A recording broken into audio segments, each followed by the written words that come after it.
সবাই কিন্তু কান্নায় ভেঙে পড়েছে যখনই হেলিকপ্টারটি ল্যান্ড করলো। আমরা যেমনটা দেখতে পাচ্ছেন এখানে খুবই মর্মান্তিক ঘটনা। আর এখানে আমরা যেমনটা দেখতে পাচ্ছি এখানে অনেক সংবাদকর্মী সহ আইন শৃঙ্খলা বাহিনী সহ কিন্তু এখানে সকলেই অবস্থান করছেন। কে কোথা থেকে দেখছেন আপনারা লাইভে সাউন্ডটি ক্লিয়ার পাচ্ছেন কিনা একটু কমেন্ট করে জানাবেন।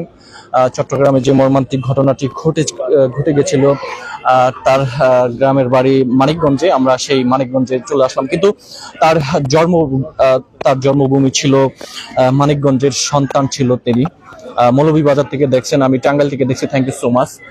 কি কোথা থেকে আমাদের লাইভে সংযুক্ত রয়েছেন আপনারা দেখতে পাচ্ছেন। আমি যদি আপনাদেরকে এই পাশের একটু এই চিত্রটা যদি আপনাদেরকে একটু দেখানোর চেষ্টা করি, দেখতে পাচ্ছেন যে এখানকার যে চিত্রটা আমরা আপনাদেরকে দেখাই। এদিকে আসেন, কাছে যাওয়া হেলিকপ্টারের কাছে যাওয়া হচ্ছে।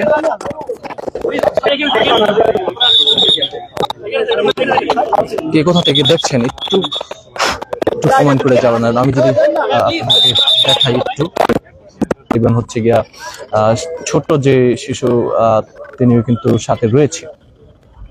আমি যদি একটু আপনাদেরকে জুম করে দেখানোর চেষ্টা করি, দেখতে পাচ্ছেন পিছন থেকে কিন্তু একদম অঝরে কান্নায় ভেঙে পড়েছে যেমনটা দেখছেন। কে কোন জেলা থেকে এই মুহূর্তে আমাদের লাইভটি দেখছেন একটু কমেন্ট করে আপনাদের সেই মূল্যবান মতামত জানাবেন যে খুবই মর্মান্তিক ঘটনাটি ঘটে গেছিল। তার গ্রামের বাড়িতে ডাক নাম ছিল রিফাত। আমরা কিন্তু এখন অবস্থান করছি মানিকগঞ্জ যে মাঠ রয়েছে, সেই মানিকগঞ্জের মাঠে কিন্তু ঠিক কিছুক্ষণ আগেই কিন্তু এই হেলিকপ্টারটি ল্যান্ড করেছে। আমরা এই যে দেখতে পাচ্ছি যে এখানে মা যাচ্ছে, সম্ভবত কাছে এগিয়ে যাচ্ছে।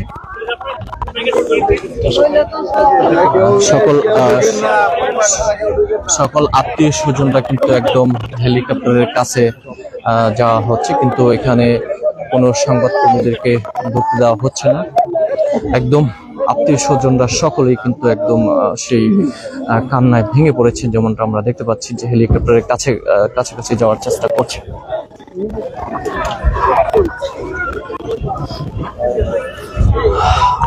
দর্শককে কোথা থেকে দেখছেন একটু কমেন্ট করে জানাবেন, আপনাদের সেই মূল্যবান মতামত জানাবেন। আমরা ঠিক এই পাশে যদি আপনাদেরকে দেখাই যে লাশবাহী যে গাড়িটি রয়েছে, সেই গাড়িটি কিন্তু ইতিমধ্যে ভিতরে আনা হয়েছে। এখানে তার আত্মীয় স্বজনরা কিন্তু রয়েছে, সকল আত্মীয় স্বজনরা রয়েছে।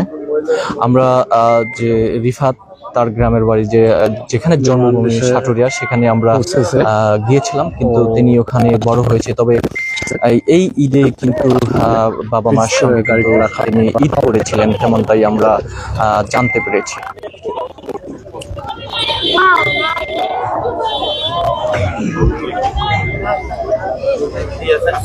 আমরা একটু কাছাকাছি যাওয়ার চেষ্টা করি, একটু কাছে যাওয়ার একটু দেখতে পাচ্ছেন যে একটু এই পাশে আসে।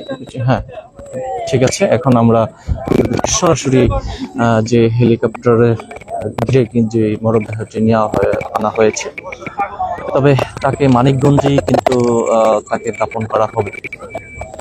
দেখতে পাচ্ছেন যে এখানে অনেক আত্মীয় স্বজনরা কিন্তু এখানে অবস্থান করছে। তবে আমরা যেটা হয়তো বুঝতে পেরেছি যে হেলিকপ্টারে কিন্তু তার যে স্ত্রী ছিলেন, তার হচ্ছে 2 সন্তান ছিলেন, সেই 2 সন্তান এবং স্ত্রী সহকারে কিন্তু হেলিকপ্টারে করে কিন্তু আনা হয়েছে।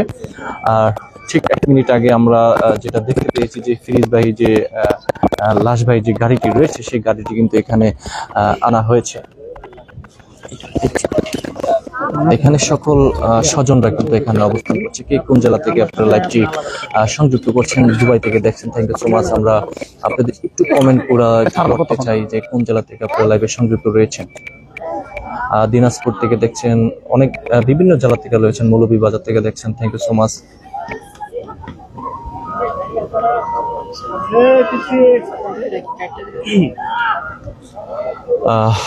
আমরা যেটা দেখতে পাচ্ছি যে স্বজনরা কিন্তু একদম কান্নায় ভেঙে পড়েছে।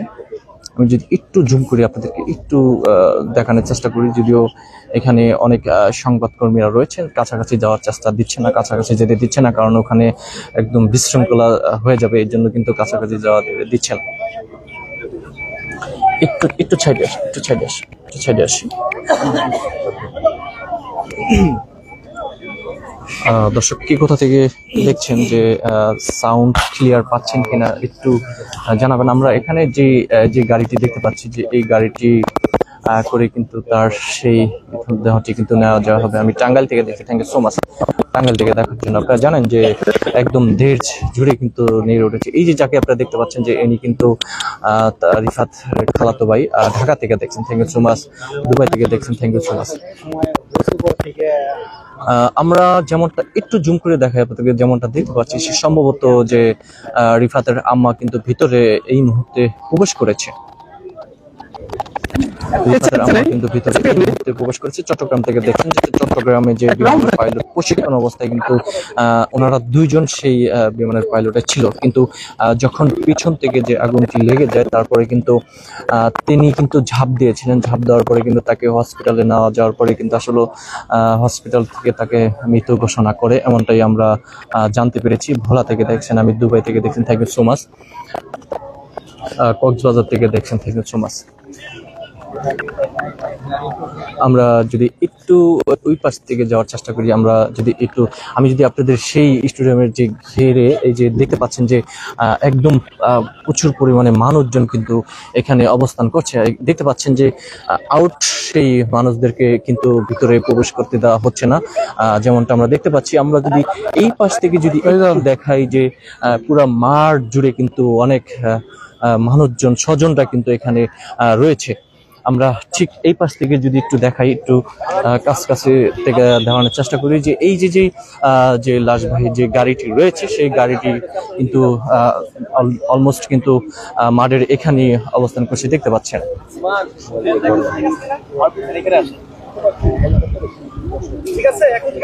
দেখতে পাচ্ছেন যে এখানে সেনাবাহিনী প্রধান, আমরা এখানে দেখতে পাচ্ছি যে তাকে ফুল দিয়ে, এখানে অনেক ফুল এনেছে। আমরা যে বিমানটি, যে হেলিকপ্টারটি দেখতে পাচ্ছি, বাংলাদেশ বিমান বাহিনী 219 নাম্বার সেই হেলিকপ্টারটি কিন্তু ইতিমধ্যে নেওয়া হয়েছে।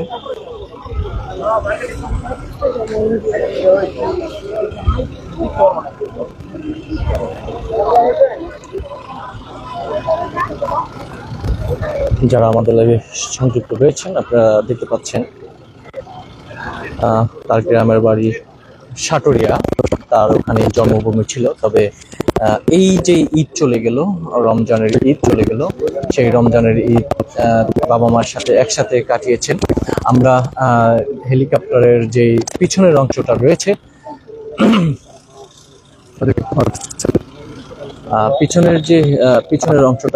পিছনের অংশটা থেকে কিন্তু সেই মৃতদেহটা কিন্তু বের করা হচ্ছে। বের করে কিন্তু এখানে দেখতে পাচ্ছেন যে এই যে গাড়িটি রয়েছে, এই গাড়িতে কিন্তু তাকে তার যে নিজ গ্রামে কিন্তু দাফন করতে নিয়ে যাবে। তবে তাকে দাফন করবে কিন্তু তিনি কিন্তু মানিকগঞ্জের সন্তান।